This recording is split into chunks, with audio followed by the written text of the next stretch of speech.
ठीक है, तो आज हम लोग क्या पढ़ेंगे, प्लेन प्रोग्रेसिव वेव या समतल प्रगामी तरंग। समतल प्रगामी तरंगे वे तरंगे होती हैं जो क्या करती हैं, एक ही पाथ को फॉलो करके आगे जाती है। जैसे उनका जो प्लेन होता है, एक ही प्लेन में सारे क्या होते हैं, पार्टिकल्स क्या कर रहे हैं, कंपन करते हैं। तो ऐसी तरंगों को क्या कहते हैं, समतल प्रगामी तरंगे। और ये इस तरह से होती है, जैसे ये O पॉइंट हो गया। अगर कोई पार्टिकल, कोई कण जो है इस वाले पाथ को फॉलो करके गया है, तो अगला जो इसके पीछे वाला कण होगा वो भी सेम पाथ को ही फॉलो करके जाएगा। ठीक है, तो ऐसी तरंगों को क्या बोलते हैं, समतल प्रगामी तरंगे। जैसे कि पानी में हम पत्थर डालते हैं तो जो तरंग बढ़ रही है आगे, उसको भी क्या बोलते हैं, समतल प्रगामी तरंग। और रस्सी, किसी रस्सी का एक सिरा कहीं पे हम क्या कर रहे हैं, उसको फिक्स कर दे रहे हैं, दूसरे सिरे को अगर हम मतलब मोशन दे रहे हैं, तो वहां पे भी जो तरंग होती है वो क्या होती है, प्लेन प्रोग्रेसिव वेव। तो इसका जो मतलब पहला वाला पार्टिकल जिस पथ को फॉलो करेगा, दूसरा भी उसी पाथ को क्या करेगा, फॉलो करेगा। तो इस तरह से सबसे पहले हम क्या समझेंगे, आयाम क्या होता है। मतलब कोई भी तरंग जब मोशन में है, उसका जो मैक्सिमम डिस्प्लेसमेंट होता है, अधिकतम विस्थापन को क्या कहते हैं, उसका आयाम कहते हैं, या आयाम को और क्या कहते हैं, एम्पलीट्यूड। और इसे जनरली किससे डिनोट करते हैं, स्मॉल ए से। ठीक है, स्मॉल ए क्या होता है, कण का अधिकतम विस्थापन। ठीक है, तो अगर इस एक्सिस को क्या मान लिया हमने, वाई एक्सिस मान लिया, और ये एक्स के टर्म्स में कर दे रहे हैं। तो अगर हम क्या देख रहे हैं कि कोई कण जो है वो t समय बाद वो कहाँ पे होगा, उसकी स्थिति क्या होगी। तो अगर हम मान लेते हैं कि वो यहाँ पे होगा, t समय बाद कण की स्थिति ये हुई। ठीक है, तो इसका हमें क्या निकालना है, इक्वेशन निकालना है। इक्वेशन किसका निकालना है, कोई भी प्लेन प्रोग्रेसिव वेव है उसका इक्वेशन क्या होता है।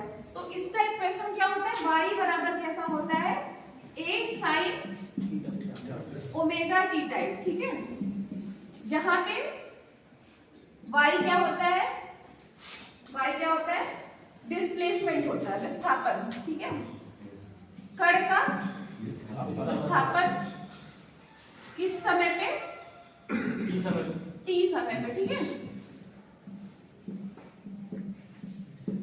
और स्मॉल a क्या होता है, आयाम। आयाम को क्या बोलते हैं, अधिकतम विस्थापन। ठीक है, जो मैक्सिमम विस्थापन किसी कण का हो सकता है उसी को क्या बोलते हैं, एम्पलीट्यूड। और ओमेगा क्या है, ओमेगा तुम लोगों ने हाँ तुम्हें पढ़ा होगा ना पहले, कोणीय वेग। और इसका फॉर्मूला क्या होता है, 2 pi n equals to 2 pi by capital T। तो ओमेगा का जो फॉर्मूला हो गया, क्या हो गया, 2 पाई n या 2 पाई बाई कैपिटल T हो गया। ठीक है, और T यहाँ पे क्या है, सबको पता है T क्या है, समय है। ठीक है, तो ये इक्वेशन हमें क्या बता रहा है, किसी t टाइम पे, किसी t टाइम पे कण की स्थिति क्या होगी। t समय पर कोई भी कण कहाँ पे होगा, वो हम किस इक्वेशन से निकालेंगे, इससे, y बराबर a sin ओमेगा t। ठीक है, तो अब क्या है कि x बाई d टाइम के बाद, मतलब जो इस वाले कण की स्थिति होगी वो t समय पे किसकी थी, O की थी। ठीक है, तो इस वजह से इसका एट पॉइंट P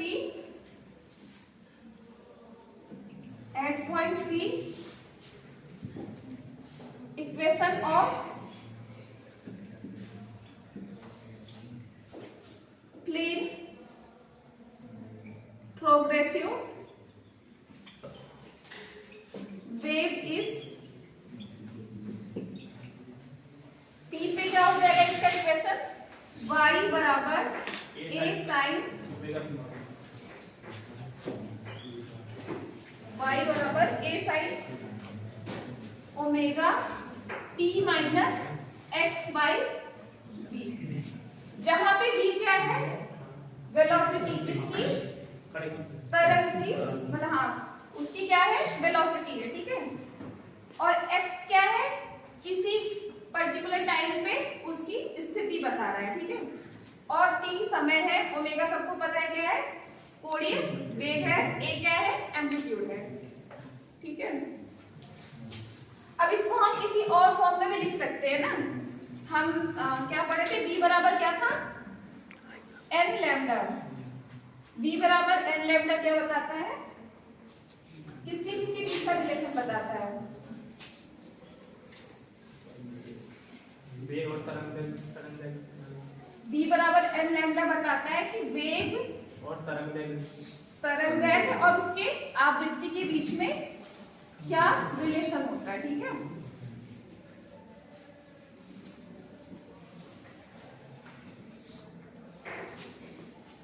तो इस रिलेशन का हम यूज करके इसको हम दूसरे फॉर्म में भी लिख सकते हैं, ठीक है। तो y बराबर क्या है, इसको इक्वेशन नंबर 2 मान लो, हाँ। y इक्वल्स टू क्या है, a sine omega t minus x by b, b की जगह क्या रखेंगे हम, सिंपली n लैम्डा रख देंगे, तो y इक्वल्स टू क्या हो जाएगा, a साइन, और ओमेगा की जगह क्या रखेंगे, 2 pi n t minus x by b equals to n lambda.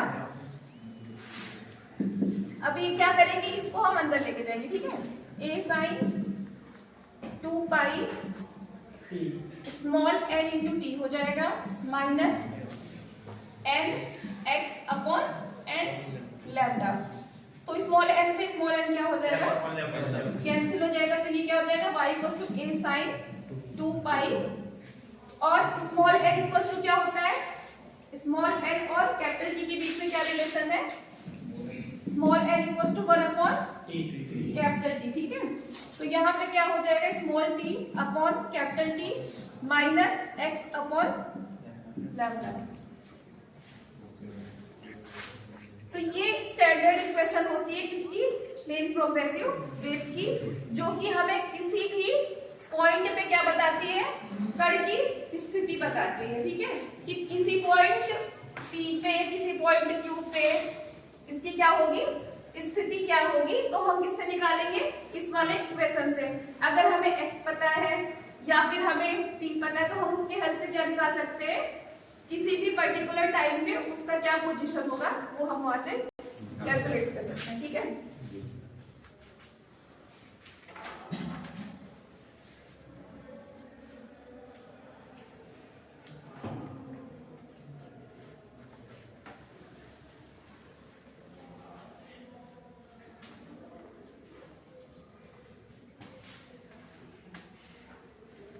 ये मिटा दूं, लिख लिया सबने, मिटा दूं ना इसको,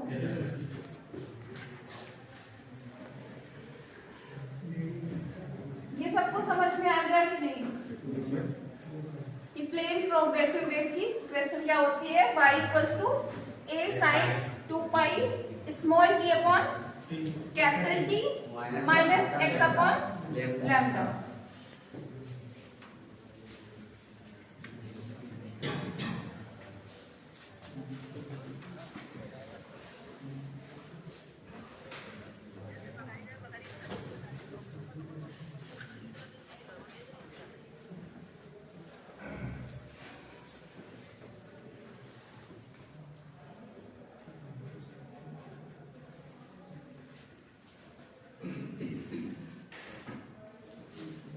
नेक्स्ट है इसमें ध्वनि एवं प्रकाश तरंगे,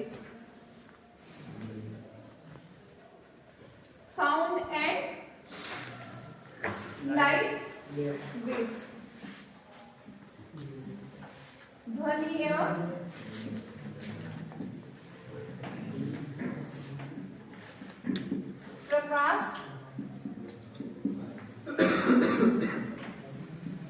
तरंगे, ठीक है, ध्वनि एवं प्रकाश तरंगे।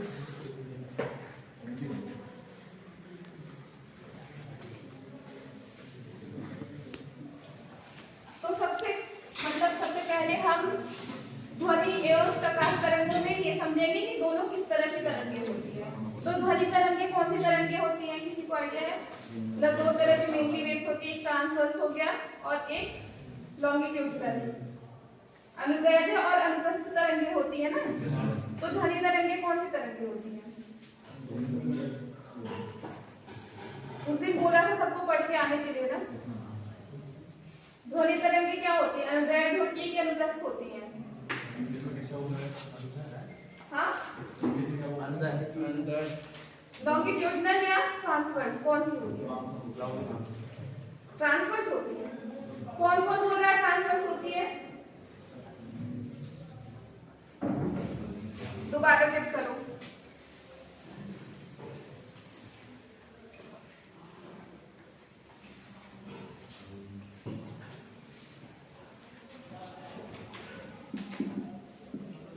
दोबारा चेक करो क्या होती है।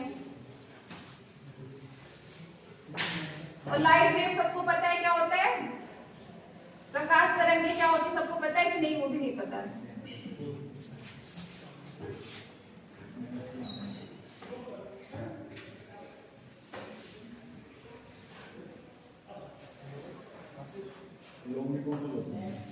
सबसे पहला क्या होता है, इन दोनों में अंतर क्या होता है?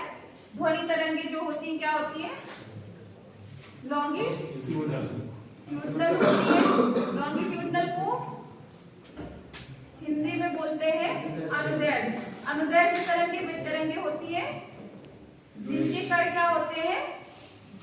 जिनके कण वेव मोशन की डायरेक्शन में क्या करते हैं? कंपन करते हैं, उसकी लंबाई के अनुदिश कंपन करते हैं, ठीक है। तो उसे क्या बोलते हैं? अनुदैर्ध्य तरंगे। और इसका क्या होता है? लाइट वेव क्या होती है? ट्रांसवर्स वेव या अनुप्रस्थ। इसमें क्या होता है? माध्यम के कण क्या करते हैं? उनके लंबवत गति करते हैं, मतलब तरंग के मोशन के परपेंडिकुलर इसके क्या होते हैं? कण ऑसिलेट करते हैं, ठीक है। सेकेंड डिफरेंस क्या होता है इन दोनों का? सेकेंड क्या होता है ये बताओ? साउंड को ट्रेवल करने के लिए मीडियम की रिक्वायरमेंट होती है कि नहीं होती है? एक अगर हम यहाँ पे कुछ बोल रहे हैं, यहाँ से दूसरे जगह पहुंच रहा है, तो हमें यहाँ पे किसी मीडियम की रिक्वायरमेंट है कि नहीं है? तो इसमें क्या होता है? ध्वनि तरंग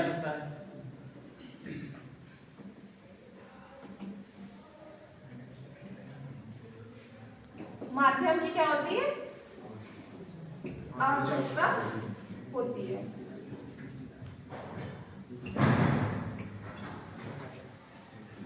और इसका बताना लाइट वेव का। लाइट वेव्स के लिए क्या होता है? मीडियम की रिक्वायरमेंट होती है कि नहीं होती? नहीं होती है ना।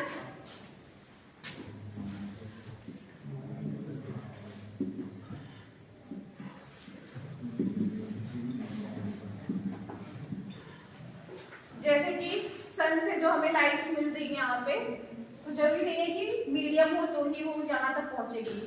उसमें मतलब विदाउट मीडियम के भी लाइट ट्रैवल करती है एक जगह से दूसरे जगह। और सबसे मेन जो इनमें डिफरेंस होता है वेलोसिटी का, हाँ, तो इसकी स्पीड क्या होती है? ध्वनि की चाल किसकी होती है? 3 लाख किलोमीटर पर सेकंड। मैं लाइट का नहीं पूछ रही हूँ, ध्वनि का पूछ रही हूँ। ध्वनि का बताना क्या होता है? 343 या 330 मीटर पर किलोमीटर पर 330 मीटर पर सेकंड होता है। किस केस में क्या होता है? नॉर्मल टेम्परेचर एवं प्रेशर पे। एनटीपी को क्या बोलते हैं? नॉर्मल टेम्परेचर प्रेशर, ठीक है। तो नॉर्मल टेम्परेचर और प्रेशर पे ध्वनि की जो चाल होती है क्या होती है? 330 मीटर पर सेकंड होती है। और ये मतलब डिफरेंट डिफरेंट मीडियम्स में बदलती ही रहती है। सबसे ज्यादा ध्वनि की चाल किसमें होती है? सॉलिड्स में होती है। सबसे ज्यादा ध्वनि की चाल जो होती है सॉलिड्स में, मतलब ठोस में होती है। ठीक है, और इसमें क्या है, लाइट की स्पीड क्या है? कितनी?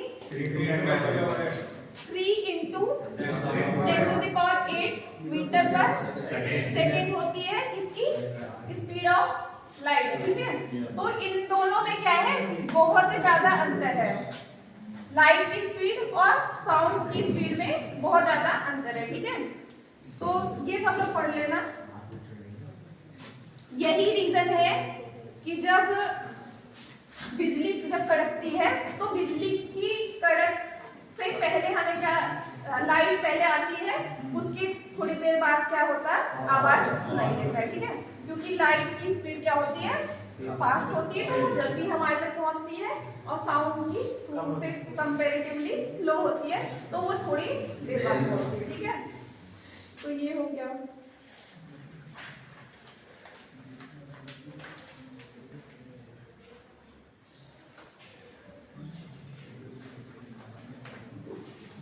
बंद कर देना, बहुत ज्यादा लंबी वीडियो बन जाएगी ना।